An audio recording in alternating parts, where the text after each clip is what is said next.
ओम नमः शिवाय। दोस्तों आइए जानते हैं रंग भरी एकादशी कब है और इसका महत्व क्या है, मुहूर्त क्या है, पूजा विधि क्या है और उपाय क्या है और व्रत की कथा क्या है। हिंदू पंचांग में एकादशी का काफी ज्यादा महत्व होता है। हर महीने 2 एकादशी पड़ती है। एकादशी पर पूजा पाठ का विशेष महत्व होता है। फाल्गुन महीने में पड़ने वाली रंग भरी एकादशी का अलग ही महत्व होता है। इस दिन भगवान विष्णु के साथ भगवान शंकर की पूजा का प्रावधान होता है। ऐसी मान्यता है कि इस दिन भगवान शिव पहली बार माता पार्वती के साथ काशी गए थे, इसीलिए इस एकादशी पर माँ पार्वती और भगवान शिव की पूजा का प्रावधान है। कब है रंग भरी एकादशी? फाल्गुन महीने में पड़ने वाली एकादशी को रंग भरी एकादशी के नाम से जानते हैं। इसके अलावा इसे आम लक्की एकादशी के नाम से भी जाना जाता है। साल 2024 में ये एकादशी 20 मार्च को मनाई जाएगी। एकादशी की शुरुआत 20 मार्च को रात 12:21 पर होगी, जबकि इसका समापन 21 मार्च को सुबह 2:22 पर होगा, जबकि पारण का समय दोपहर 1:43 से 4:09 तक रहेगा।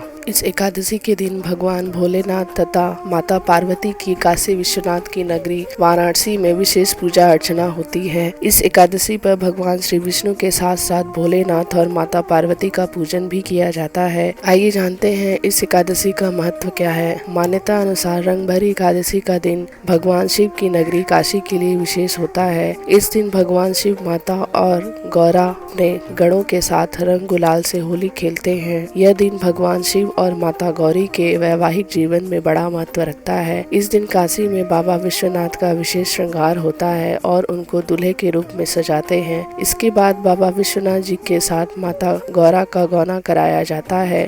रंग भरी एकादशी के दिन ही भगवान शिव माता गौरा को विवाह के बाद पहली बार काशी लाए थे। इस उपलक्ष्य में भोलेनाथ के गणों ने रंग गुलाल उड़ाते हुए खुशियां मनाई थी। तब से हर वर्ष रंग भरी एकादशी को काशी में बाबा विश्वनाथ रंग गुलाल से होली खेलते हैं और माता गौरा का गौना कराया जाता है। इस दिन विश्वनाथ माँ पार्वती के साथ नगर भ्रमण करते हैं और पूरा नगर लाल गुलाल से सरोवार हो जाता है। आइए जानते हैं रंग भरी एकादशी की पूजा विधि क्या है।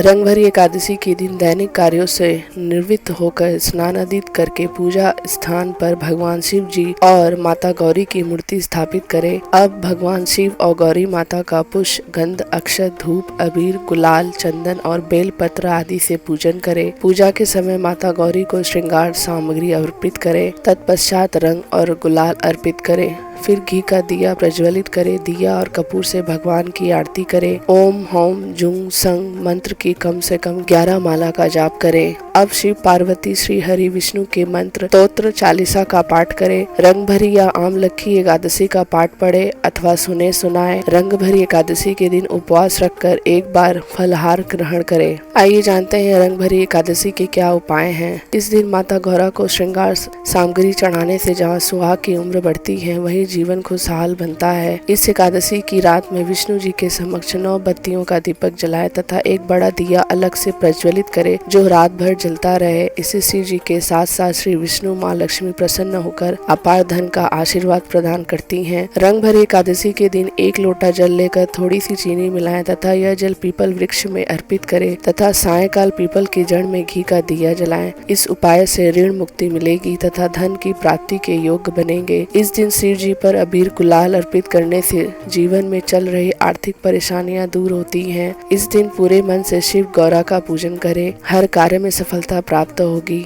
इस दिन आंवले के वृक्ष की 9 परिक्रमा करने से सौभाग्य और सेहत का वरदान मिलता है। आइए जानते हैं रंग भरी एकादशी की कथा क्या है। एक वैदिश नाम का नगर था जिसमें ब्राह्मण, क्षत्रिय, वैश्य और शूद्र चारों वर्ण आनंद सहित रहते थे। उस नगर में सदैव वेद ध्वनि गूंजा करती थी तथा पापी, दुराचारी तथा नास्तिक उस नगर में कोई नहीं था। उस नगर में चैत्रथ नाम का चंद्रवंशी राजा राज्य करता था। वह अत्यंत विद्वान तथा धर्मी था। उस नगर में कोई भी व्यक्ति दरिद्र व कंजूस नहीं था। सभी नगरवासी विष्णु के भक्त थे और आबाल वृद्ध स्त्री पुरुष एकादशी का व्रत किया करते थे। एक समय फाल्गुन मास के शुक्ल पक्ष की आमलकी एकादशी आई। उस दिन राजा, प्रजा तथा बाल वृद्ध सबने हर्ष पूर्वक व्रत किया। राजा अपनी प्रजा के साथ मंदिर में जाकर पूर्ण कुंभ स्थापित करके धूप, दीप, नैवेद्य, पंचरत्न आदि से धात्री यानी आंवले का पूजन करने लगे और इस प्रकार स्तुति करने लगे। हे धात्री, तुम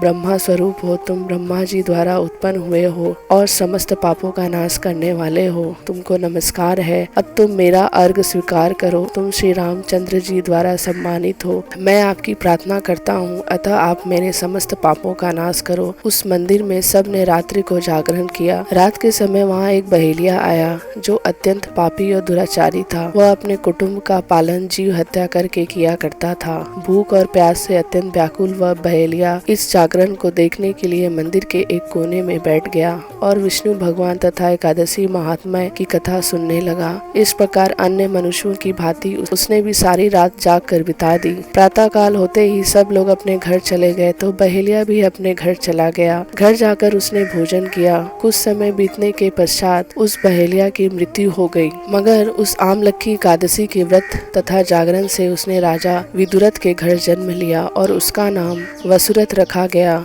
युवा होने पर वह चतुरंगिनी सेना के सहित तथा धन धान्य को युक्त होकर 10,000 ग्रामों का पालन करने लगा। तेज में सूर्य के समान और कांति में चंद्रमा के समान, वीरता में भगवान विष्णु के समान और क्षमा में पृथ्वी के समान था। वह अत्यंत धार्मिक था, सत्यवादी, कर्मवीर और विष्णु का भक्त था। वह प्रजा का समान भाव से पालन करता था। दान देना उसका नित्य कर्तव्य था। एक दिन राजा शिकार खेलने के लिए गया। दैव योग से वह मार्ग भूल गया और दिशा ज्ञान न रहने के कारण उसी वन में एक वृक्ष के नीचे सो गया। थोड़ी देर बाद पहाड़ी मलेच्छा वहाँ पर आ गए और राजा को अकेला देखकर मारो मारो शब्द करते हुए राजा की ओर दौड़े। मलेच्छ कहने लगे कि इसी दुष्ट राजा ने हमारे माता पिता, पुत्र और पौत्र आदि अनेक संबंधियों को मारा है तथा देश से निकाल दिया है, अतः इसको अवश्य मारना चाहिए। ऐसा कहकर वे मलेच्छ उस राजा को मारने दौड़े और अनेक प्रकार के अस्त्र शस्त्र उसके ऊपर फेंके। वे सब अस्त्र शस्त्र राजा के शरीर पर गिरते ही नष्ट हो जाते और उनका वार पुष्प के समान प्रतीत होता।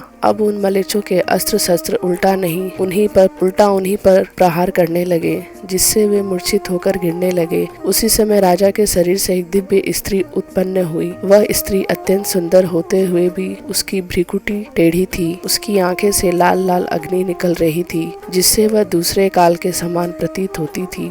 वह स्त्री मलेच्छों को मारने दौड़ी और थोड़ी ही देर में सब मलेच्छों को काल के गाल में पहुंचा दिया। जब राजा सोकर उठा तो उसे मलेच्छों को मरा हुआ देखकर कहा कि इन शत्रुओं को किसने मारा है? इस वन में मेरा कौन हितैषी रहता है? वह ऐसा विचार कर ही रहा था कि आकाशवाणी हुई, हे राजा, इस संसार में विष्णु भगवान के अतिरिक्त कौन तेरी सहायता कर सकता है? इस आकाशवाणी को सुनकर राजा अपने राज्य में आ गया। सुख पूर्वक राज्य करने लगा। जो मनुष्य इस आमलकी एकादशी का व्रत करते हैं वे प्रत्येक कार्य में सफल होते हैं और अंत में विष्णु लोक को जाते हैं। पुष्य नक्षत्र के दिन आने वाली यह एकादशी बहुत ही पुष्यदायिनी और तथा इस व्रत करने वालों के जन्म जन्मांतर के सभी पाप नष्ट हो जाते हैं। धन्यवाद दोस्तों। अगर यह जानकारी आप लोगों को अच्छी लगी हो तो हमारे चैनल को लाइक, शेयर और सब्सक्राइब कीजिएगा।